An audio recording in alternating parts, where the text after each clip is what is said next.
What's up, everyone? Jeremy here from The Quartering, and Elon Musk clearly has had enough. He laid bare a woke reporter in hilarious fashion. On top of that, just in general, it seems like Elon has been disillusioned by government, a man who is used to being able to, just look what he did at X, right, at Twitter.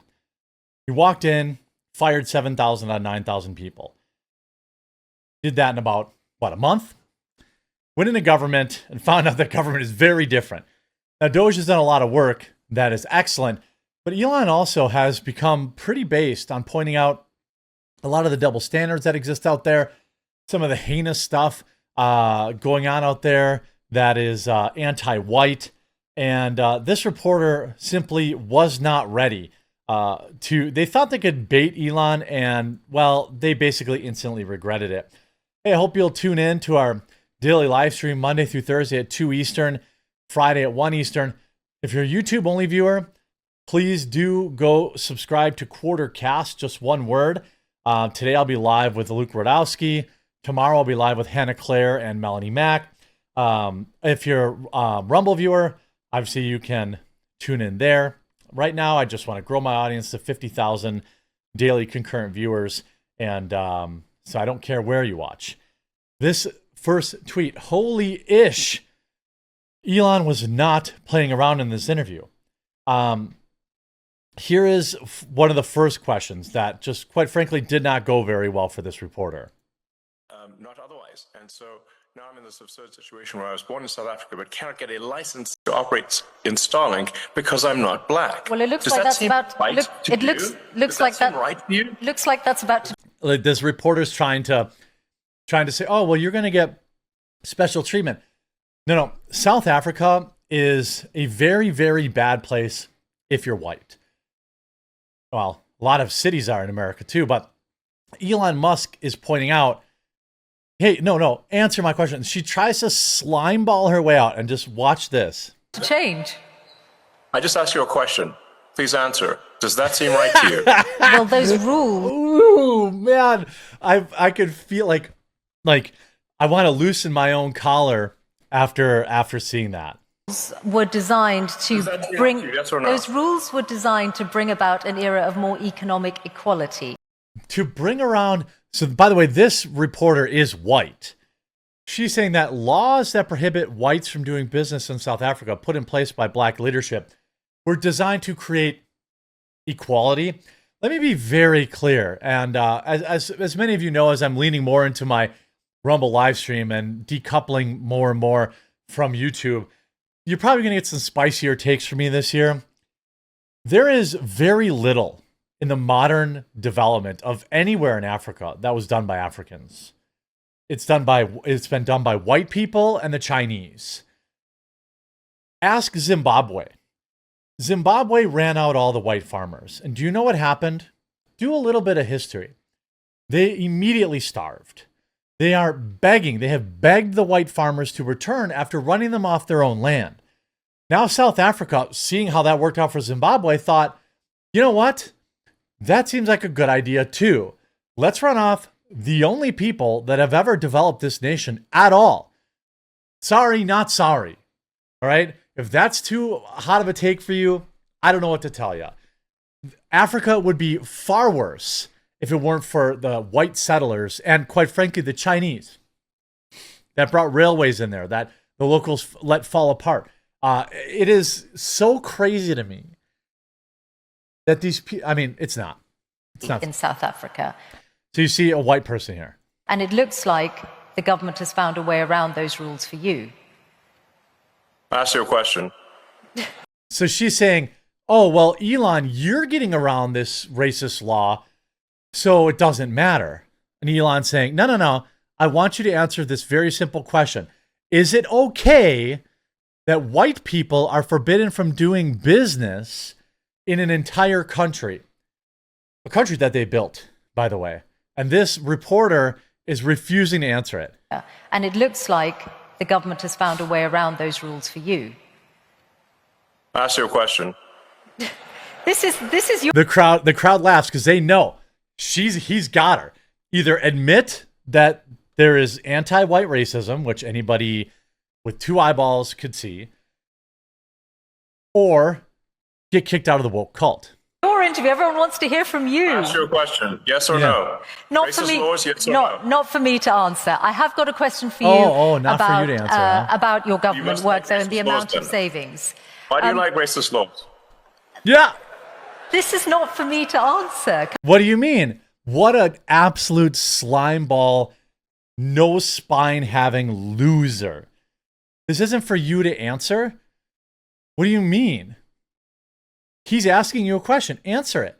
Do you think racist laws are okay? Come on. Yes, it is. Now, you wouldn't be trying to dodge a question. He's not dodging it. He specifically answered. He said, yes, it's not okay. Don't you agree? Then there's this, the NPC, him calling a reporter an NPC, which is also hilarious. You've talked about $4 billion a day being saved, but that won't get, which is, and I think everyone can agree that combating waste and inefficiency in government is a very good thing. But if you add that up, it's not going to get to 2 trillion over the lifetime of DOGE. I'm sorry.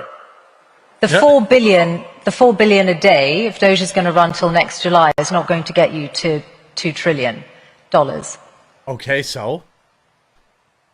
But you still say it's your aim, so we'll take that as read. I mean, like, so they're going to say, well, you only saved 1.56 trillion. Epic fail, Elon. Am I right? There's what DOGE. I mean, I feel you're somewhat trapped in the NPC dialogue tree of a traditional journalist. So it's difficult when I'm conversing with someone who's trapped in the dialogue tree of a conventional journalist, because it's like talking to a computer. Roasted. DOGE is an advisory group. We are doing the best we can as an advisory group. The progress made thus far as an advisory group is excellent. I don't think any advisory group has done better in the history of advisory groups of the government. Probably true.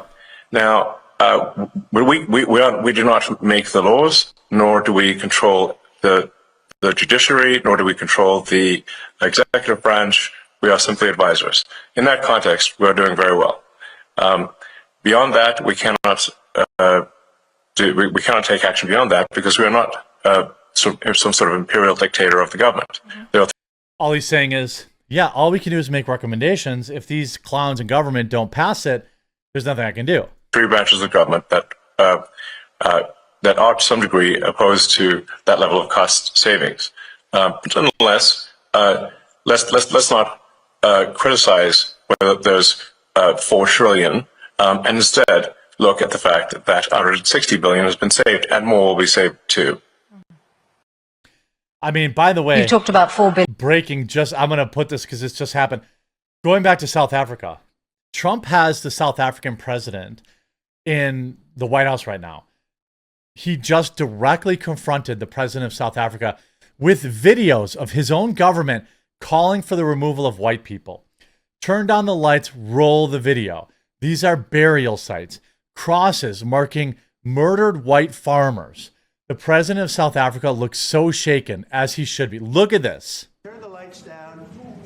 Turn the lights down, and just put this on. It's right behind you. Johan. He's smiling. He thinks it's going to be something. There's nothing this parliament can do.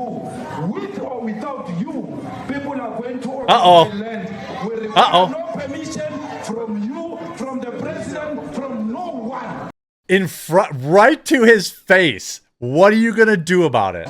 We don't care. We can do whatever you want to do. Who are you to tell us whether we can occupy land or not? We are going to occupy land. South Africa occupy land.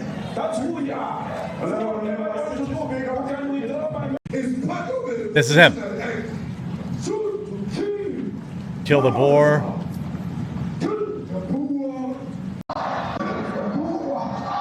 All of them chanting to kill the boar.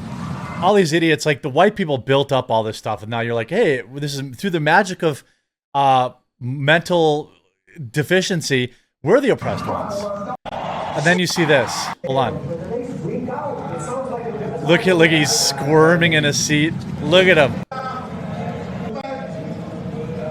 Look at him squirming. Burial sites. Here's burial sites. Over 1,000 of white farmers, and those cars are lined up to pay love on a Sunday morning. Each one of those white things you see is a cross, and there's approximately 1,000 of them. They're all white farmers, the family of white farmers. And those cars, look at him. He can't. He wants to run out of there. To pay respects to their family member who's killed, and it's a terrible sight. I've never seen anything like it. This guy literally just fruited his looms. Like, this is, you know, this is what I voted for. Anyway, going back, this video is kind of winding, but like, I mean, this is, whew, it is, watch that guy. Like, at that point, by the way, they should just close the door and say, nah, you're not leaving. You're not leaving, dude. You're not going back to that country and doing what you're doing to our people. Really, the cowards in Denmark and the UK aren't saying anything. You know, like, this is absolute. And here you have, you know, Elon absolutely torching a reporter. My question is more about your work at DOGE, for example. Was that worth it? You know, to the extent you are now, Elon, you were a somewhat divisive figure 2 years ago, but now you really are. I mean, there are people who love you, but there are a lot of people who dislike you, some of whom were your customers. And I wonder, was it worth the undertaking at DOGE and everything else that you've done and how outspoken you've been in terms of the things you believe in to antagonize so many potential buyers or users of things like a robo-taxi? Well, I mean, unfortunately, what I've learned is that legacy media propaganda is very effective at making people believe things that aren't true. What would an example of that be? That I'm a Nazi, for example. Right. And how many legacy media publications, talk shows, whatever, try to claim that I was a Nazi because of some random hand gesture at a rally where all I said was that my heart goes out to you, and I was talking about space travel. Exactly. I'm asked. Punished Elon is my favorite. Trump just real time torching. Absolutely love to see it. Make sure to leave a like on the video. Tune in to the live stream if you missed it today. Subscribe to Quartercast or follow me on Rumble, and tune in tomorrow because it gets spicy on there, and I absolutely would love to see you. We'll talk to you again real soon.